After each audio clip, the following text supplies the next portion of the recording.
Tonight, the United States is the closest it has been to nuclear war since the Cuban Missile Crisis in 1962.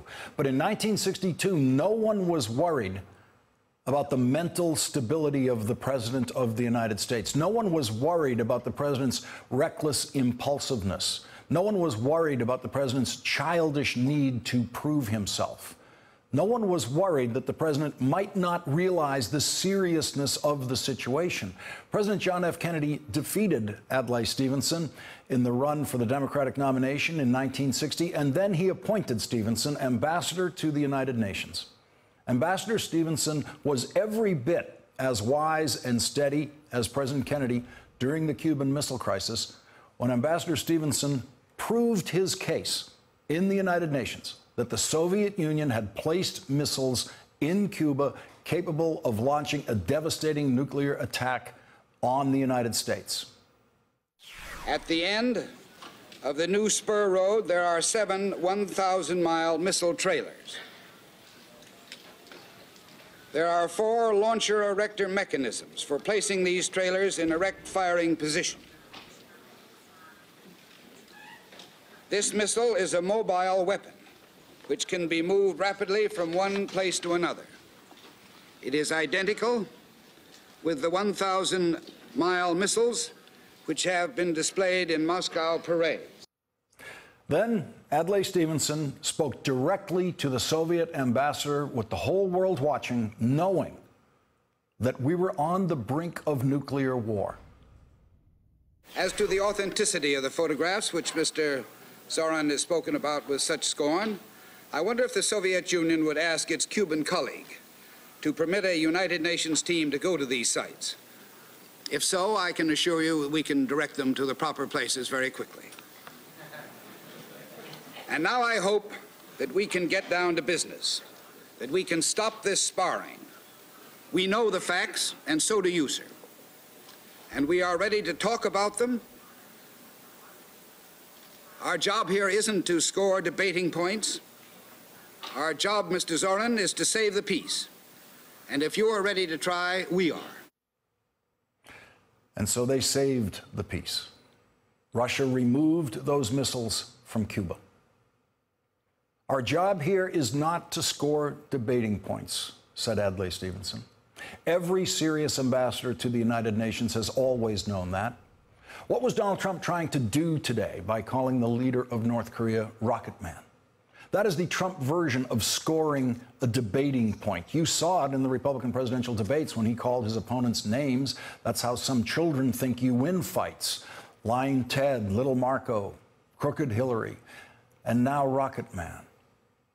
Who is the North Korean expert in the Trump administration who advised the president to say that?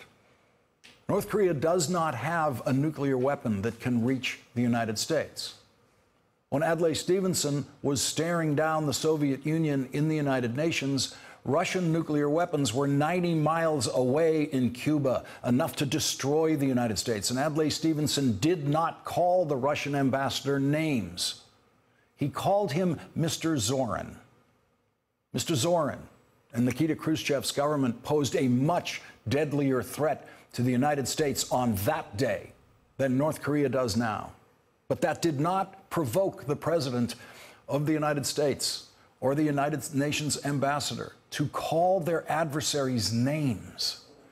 President Kennedy did not threaten to totally destroy Russia or Cuba.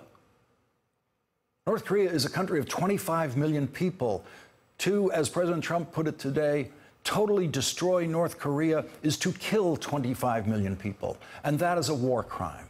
The President of the United States went to the United Nations today and threatened to commit a war crime. The objective of war is to defeat enemy forces.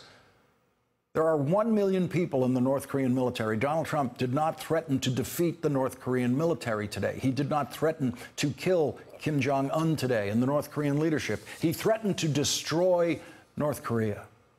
And that is actually what we would have to do to be sure that we killed Kim Jong-un, because we don't know where he is. In the event of a nuclear war, we would not know where to target Kim Jong-un. And so if you really want to get him, if you really want to kill him, you have to be willing to kill everyone, every man, woman, child, baby in North Korea. And in the process, you have to be willing to watch tens of millions of people, at least men, women, children, babies, killed in South Korea as innocent bystanders, as North Korea retaliates against the 50 million people who live in South Korea. And that is why nuclear war with North Korea has been unthinkable, completely, absolutely, forever unthinkable to every president except the untrained, ignorant, and frighteningly dangerous man who is now the President of the United States. North Korea is now led by its most inexperienced, most untrained, and most reckless leader that it's ever had, and so is the United States.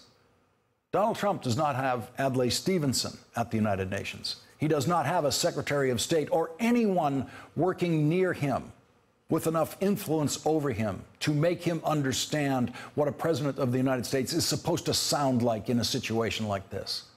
Never mind what the President of the United States is actually supposed to think. We don't have the slightest indication that Donald Trump actually thinks about any of this. Except the nicknames. Except the nicknames. That's his specialty. Reports indicate that the Rocket Man bit was a late insertion in Donald Trump's teleprompter this morning, and that means the speechwriters didn't put it there. That means the foreign policy advisors didn't think that was the way for a president of the United States to speak. The president's speech today was the worst ever delivered by the United States at the United Nations. It ranged from the vulgar to a muddy puddle of incoherence.